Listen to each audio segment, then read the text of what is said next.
Mirpur साकरो report Mohammad Ashraf Khaskheli.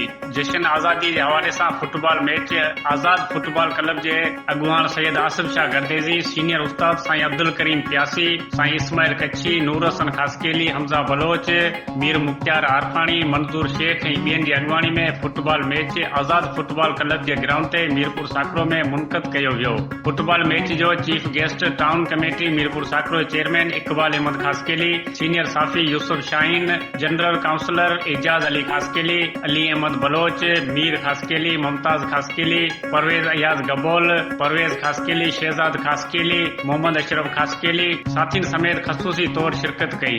आज़ाद football match जे अॻुवाणनि गुलन जी वर्खा करे खेन पटको, लूंगियूं, अजरकूं पहिरायूं। Football match में एक शानदार ॿिनि टीमुनि जे विच में मुक़ाबलो थियो। शाहीन फुटबॉल क्लब छटरो ऐं आज़ाद फुटबॉल क्लब मीरपुर साकरो ॿिन्ही टीमुनि आम्हूं साम्हूं बेहतरीन कारकर्दगी जो मुज़ाहिरो कयो, जेको शाहीन फुटबॉल क्लब छटरो हिक जे मुक़ाबले में 3 गोलनि तां खटी वरतो ऐं ट्रॉफी पंहिंजे नाले करे वरती, शील्ड हासिल कयो। Chief guest chairman Iqbal Ahmed Khaskheli पारां रनर ऐं विनर ॿिन्ही टीमुनि खे ट्रॉफियूं ॾिनियूं वयूं ऐं खिलाड़ियुनि जे हौसला अफ़ज़ाई लाइ कैश इनाम पिणु ॾिनो वियो। उन मौक़े ते chief guest chairman Iqbal Ahmed Khaskheli ख़िताब कंदे चयो त असांजे नौजवाननि में वॾो टैलेंट मौजूदु आहे, जंहिंखे सही रहनुमाई ऐं प्लेटफॉर्म मुहैया करण जी ज़रूरत आहे। रांदि रुॻो तफ़रीह लाइ न आहे, पर उहा सिहत बर्दाश्त, भाईचारी ऐं क़ौमी यकजहती जो ज़रियो आहे। जेकॾहिं नौजवान तइलीम सां गॾु रांदियुनि में पिणु सरगर्म थी हिसो वठंदा त मुल्क जो नालो रोशन करे सघनि था। हिन वधीक चयो त नौजवाननि लाइ तइलीम सां गॾु रांदि ज़रूरी आहे।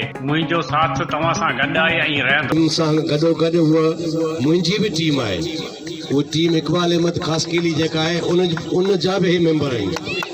सो गेम ॾाढी माना मज़ो ॾिनो। लठण जे बाबतरां जवाब ॾिजे खुदा कर त छटे वारा अॼु सुठी गेम ॾेखारे विया, दिलि ख़ुशि करे विया।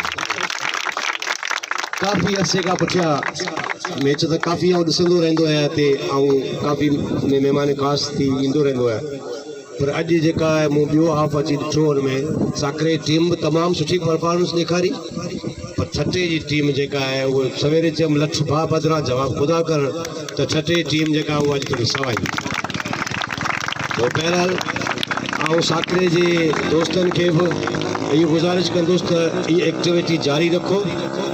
मैच हार जीत इहो मल जो रांदि जो सियासत जो इहो हिसो आहे, हार जीत सां न आहे, ॻाल्हि आहे बीहण जी।